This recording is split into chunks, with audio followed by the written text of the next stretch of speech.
दौड़ा के मेरे ख्याल में मिल्खा सिंह भी नहीं दौड़ेगा इतना। मेरे को मुसलमान उठा के खून से लथपथ करके चले गए।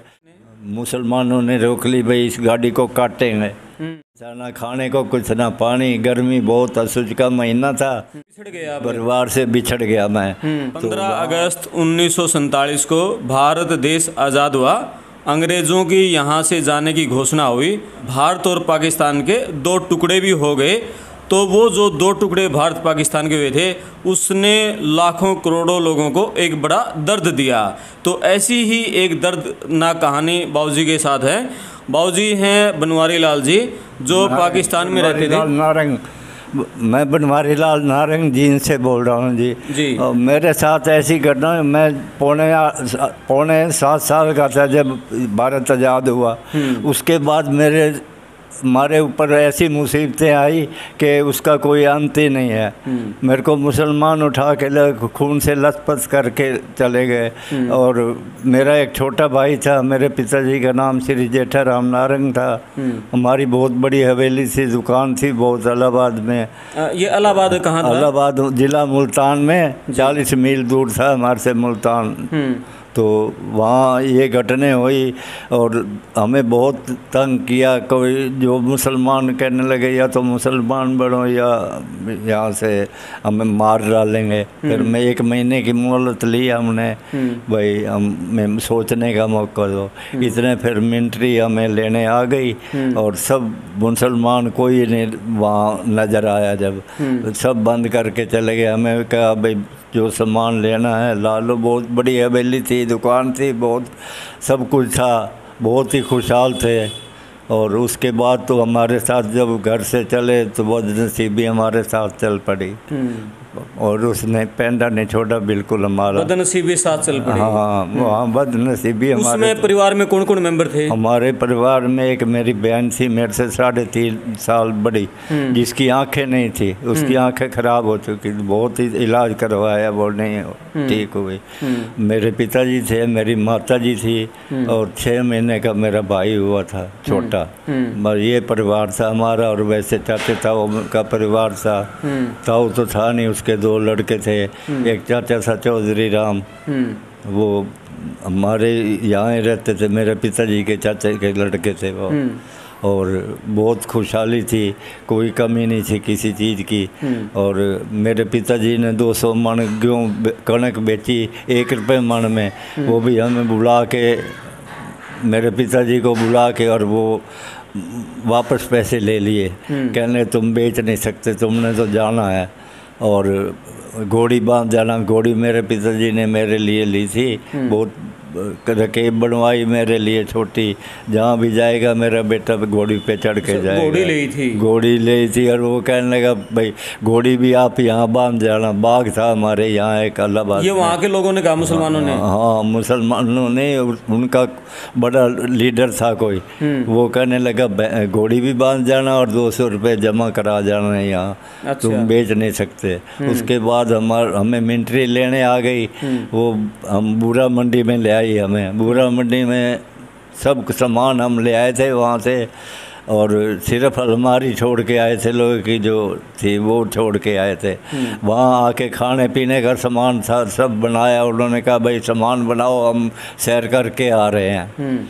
इतने में भगदड़ मच गई, सामान बना लिया था, भगदड़ मच गई। तो वहाँ से स्टेशन की तरफ सब सामान ले भागे। हमारा स्टेशन बूरा मंडी था। बूरा मंडी हमारे से 10 मील पे थी। तो वहाँ पर हमें मतलब स्टेशन पे आ गए सारे। मैं वहीं रुल गया, वहीं रह गया मैं। अच्छा, तो परिवार से बिछड़ गया? परिवार से बिछड़ गया मैं। तो वहाँ 1 किलोमीटर होगा मेरे ख्याल में रास्ता वहाँ का। तो वहाँ वो एक औरत आई, वो सामान अपना देखने, भाई सामान कोई मिल जाए तो। मैं रो रहा था वहाँ, शाम का टाइम, दिन छुप रहा था।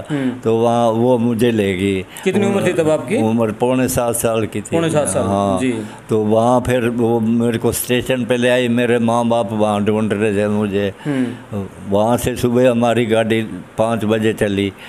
5 बजे चली तो पाकपटन में हमारी गाड़ी रोक ली गई। रोकी किसने? मुसलमानों ने रोक ली, भाई इस गाड़ी को काटेंगे। तो वहाँ अच्छा, जितने भी लोग हैं इसको काटेंगे, सब काटेंगे, सबको गाड़ी ख़त्म करेंगे। दोपहर का टाइम था, 12 बजे के बाद हम पहुँचे थे वहाँ। तो पानी पुनी कुछ भी नहीं था, ना खाने को कुछ, ना पानी। गर्मी बहुत, असुच का महीना था। और हमारी गाड़ी जो बंद, खिड़कियाँ बंद करवा दी मिलिट्री वालों ने, भाई कोई बाहर ना देखे बिल्कुल ही। और 4 बजे फैसला हुआ भारत में, उन्होंने वायरलेस करी मिलिट्री वालों ने, भाई ऐसे ऐसे गाड़ी रोक ली है। तो वो गाड़ी, वहाँ से वायरलेस का जवाब आया, भाई हमने 2 गाड़ी रोक रखी हैं यहाँ, और एक आपकी गाड़ी काट दी गई तो हम दोनों गाड़ी ख़त्म कर देंगे। तो वहाँ उन्होंने जब 4 बजे छोटी गाड़ी, फिर हमारी गाड़ी कसूर में आई। कसूर पाकिस्तान का ही शहर है, एक वो बॉर्डर पे है। तो वहाँ रात को हम प्लेटफार्म पे भूखे प्यासे सोए। वहाँ मेरी दादी के पास 150 रुपये में चांदी के थे, जेब में, घघरे की जेब में डाल रखे थे। वो किसी ने पोटली निकाल ली ऐसे की ऐसे। अच्छा, बस बदनसीबी ने हमारा साथ दिया बहुत। और फिर आई गाड़ी हमारी फिरोजपुर, हिंदुस्तान में। फिरोजपुर जंगल में कैंप लगा रखा था। वहाँ हमें राशन भी दिया गया और खूब सेवा करी वैसे तो। और बाकी वहाँ हैजा फैल गया। हैजा फैल गया तो वहाँ से हम 1 महीना रहे वहाँ। वहाँ पर फिर हमें आगे ले जाने के लिए, चलो वहाँ आगे ले चलेंगे। तो प्लेटफार्म था नहीं, जंगल में गाड़ी खड़ी होती थी। 7-8 किलोमीटर फिरोजपुर से दूर था कैंप। तो जंगल में सब चढ़ गए। मेरा पिताजी रह गए। मेरे पिताजी की उम्र उस वक्त 35 साल थी। और मेरी बहन जो आंखें नहीं थी, मेरे से 3.5 साल बड़ी थी, वो रह गई और मैं रह गया। गाड़ी चल पड़ी। सब गाड़ी में कौन कौन चढ़ा? फिर सब चढ़ गए, सब दुनिया चढ़ गई सारी। आपके परिवार से? मेरे परिवार में मेरी मम्मी और मेरा भाई छोटा, बस वो गाड़ी में चढ़ गए। भाई छोटा उठा के चढ़ा दी मेरे पिताजी ने। और वो आप पिताजी और आप नीचे रह गए? मैं नीचे रह गया, मेरी बहन रह गई, गाड़ी चल पड़ी। मैं, माँ का प्यार तो होता ही है, तो मैं गाड़ी के पीछे दौड़ लिया। 3-4 किलोमीटर तक दौड़ता गया। इतना दौड़ा कि मेरे ख्याल में मिल्खा सिंह भी नहीं दौड़ेगा इतना जितना मैं दौड़ा उस वक्त, 7-7 साल की उम्र में। तो क्या गाड़ी ऊपर नीचे सब भरी थी क्या? भरी थी गाड़ी। और मेरे ताऊ, एक रिश्तेदारी में ताऊ था तेजबान, उसने मेरे को देख लिया, भाई ये तो भागता लग रहा है, और वो पीछे रह गए। तो उसने गार्ड का डब्बा साथ वाला था, जंजीर का तो पता ही नहीं था उनको कैसे गाड़ी रोकते हैं या कैसे नहीं। तो उसने गार्ड को हाथ पैर जोड़े, भाई वो बच्चा है, देख लो भागता लग रहा है और वो मर जाएगा, ख़त्म हो जाएगा। उसने गाड़ी रुकवाई। तो मेरे को 2-3 फरलांग पीछे था मैं, मेरे को उठा के लाया वो। और वहाँ हमारी गाड़ी फिर कुरुक्षेत्र में आई। कुरुक्षेत्र अनाज मंडी के पास ही कैंप लगे हमारे। तो हम बहुत रोए, क्योंकि हमारा कोई भी नहीं था। एक माँ थी और एक मैं और एक मेरा छोटा 6 महीने का 7 महीने का भाई था। तो हम बहुत परेशान हो गए। तो मेरे पिताजी का 5 महीने बाद आए। वो सतलुज में बाढ़ आ गई जब, और बहुत परेशान होकर सब जगह हमें ढूंढा, कहीं नहीं मिले। आखिरकार कुरुक्षेत्र में 5 महीने के बाद हमें मिले आके। तो फिर पिताजी 5 महीने के बाद मिले? हाँ, बहन और पिताजी बहुत परेशान, बहुत बीमार भी हो गए और बहुत बुरी हालत उनकी होगी। और बहुत ही परेशानी में टाइम गुजारा हमने। वहाँ राशन मिलता था हमें। फिर हमें हिसार आए, 6 महीने हम कैंपों में हिसार रहे। 6 महीने वहाँ मेरा भाई जो छोटा था वो गुजर गया और मेरा बाप भी बीमार हो गया। और कैंपों में हमारा कोई भी नहीं था वहाँ। और बस 6 में उसके बाद फिर वो ठीक हुए थे। हम मड गांव है एक रतिये के पास 20 किलोमीटर, 10 महीने वहाँ रहे। वहाँ मेरी बहन की शादी हुई। बहन की शादी में ऐसा काम हुआ कि वहाँ उसकी शादी की हमने, 12-13 साल की थी, शादी कर दी। और उससे कई बड़ी उम्र का था, वो बहन अंधी थी, इसलिए उसकी शादी की। और 4 आदमी आए, हम उनको चाय, मीठी चाय भी नहीं पिला सके, मीठा भी नहीं मिला हमें वहाँ। तो हमने वह इससे बदनसीबी ज़्यादा क्या और होगी। उसके बाद हम जींद में आए। भाई बाबूजी की आंखों में ना आंसू आ गए हैं, बहुत दर्दनाक कहानी, आपकी भी आंख में आंसू आ जाएंगे। जी बाबूजी, आराम से बाबूजी, शांति। उसके बाद यहाँ आके जींद आए फिर? जींद आए फिर। जींद में भी हमारा साथ नहीं छोड़ा बदनसीबी ने। मेरे पिताजी ने गेहूँ ले ली, उसमें घाटा, कोई काम किया उसी में घाटा। मैं भी छोटा था, 5वीं तक पढ़ा, मैं स्कूल में दाखिल हुआ, 5वीं तक पढ़ा। उसके बाद फीस ना दे ना, मतलब पढ़ाई की। 6ठी में 3 महीने पढ़ा था जब छोड़ दी पढ़ाई।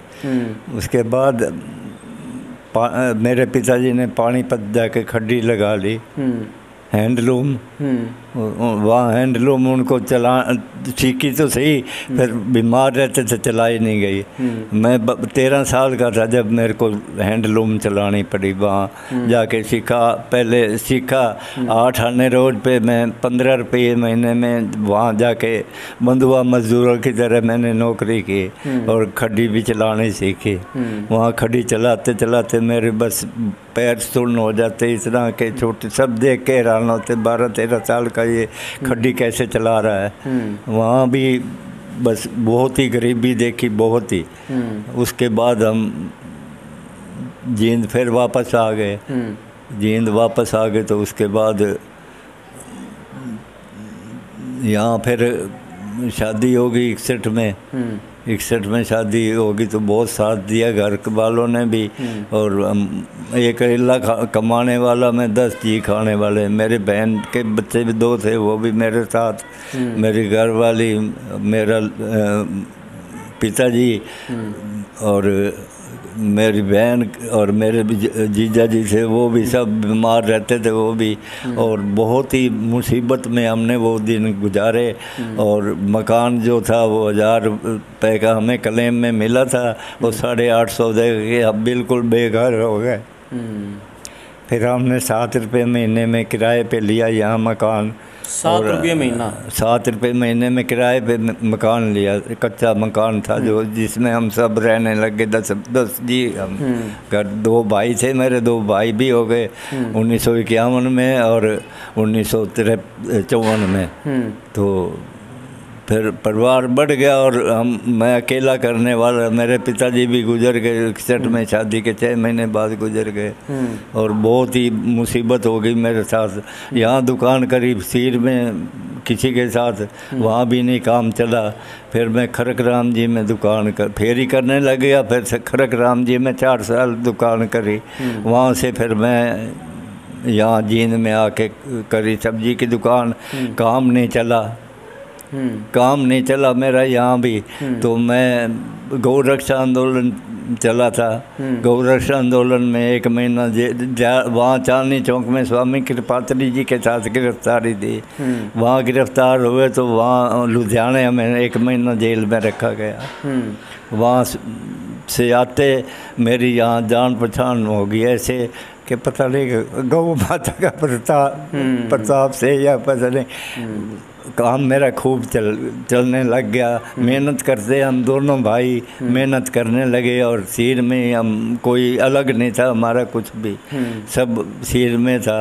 1967 में हमने ये मकान भी, एक प्लाट ले लिया और काम अच्छा चल गया। फिर अमर शादी उसकी भाई की भी होगी, उसका भी मकान बना लिया। काम ऐसा कि दिन रात हम लगे रहते, हमें कोई वो नहीं था, हम फुर्सत ही नहीं थी हमें बिल्कुल। तो उसके बाद इमरजेंसी में हमारे साथ केस बना दिया, एक झूठा ही डिफेंस रोल ऑफ इंडिया लगा दिया। और हमें दोनों भाइयों को हमें अंदर ले गए। कोई दिवाली थी, चीनी 1.5 बोरी थी हमारे पास। पहले तो रेट लिस्ट देखी, उस पर रेट लिस्ट पे 12 तारीख लिखी हुई थी और थी 13 तारीख उस दिन, जिस दिन वो वो रेट लिस्ट लेके चला गया। एक सरदार था मक्खन सिंह, वो रेट लिस्ट ले जाके थाने चला गया। मैं जब आया तो भाई कहने लगा रेट लिस्ट ले गया है वो मक्खन सिंह है, और कह मैं दफ्तर में जा रहा हूँ, दफ्तर में आ जाना। मैं दफ्तर में जाके बैठ के वहाँ मिलने वाला था कोई, वो कहने लगा अभी यहीं आएगा वो थाने में चला गया।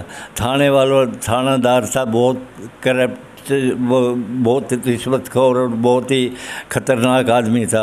उसने कहा कोई चीज़ और पड़ी है दुकान में, तो वो मक्खन सिंह कहने लगा 1.5 बोरी चीनी पड़ी है। दिवाली थी 22 तारीख को और 13 तारीख को की बात है ये। तो उसने वहाँ कहने लगा वो चीनी उठवा लिया। वो चीनी उठा के ले गया और मैं दफ्तर में बैठा वहाँ। मैं आया रास्ते में, मुझे पता चला भाई वो तो चीनी उठा के ले गए और तेरे भाई को भी ले गए, दुकान पे तेरी माँ बैठी है। तो मैं उसी वक्त गया, यूनियन वालों को बताया, यूनियन वालों भी इकट्ठे हो गए। और मैं जब थाने गया अंदर भाई का पता करने, तो मुझे भी बिठा लिया और हमारे ऊपर डिफेंस रूल ऑफ इंडिया लगा दिया। और एक 7-10-51 होता है मामूली, वो रेट लिस्ट का वो भी लगा दिया। तो यूनियन वालों ने बहुत मीट के की और सारा कुछ वहाँ, जब बनारसी दास गुप्ता का राज था तो वहाँ तक भी खबर पहुँची। तो सरकारी वकील कहता था हम 6 महीने ज़मानत नहीं होने देते, और थानेदार जो था वो भी कहता हम ज़मानत नहीं होने देते। तो एक छोटा सरकारी वकील था, वो कहने लगा ये गलत बात है। उसने जोर दे के हमारी ज़मानत करवाई 7-10-51 में।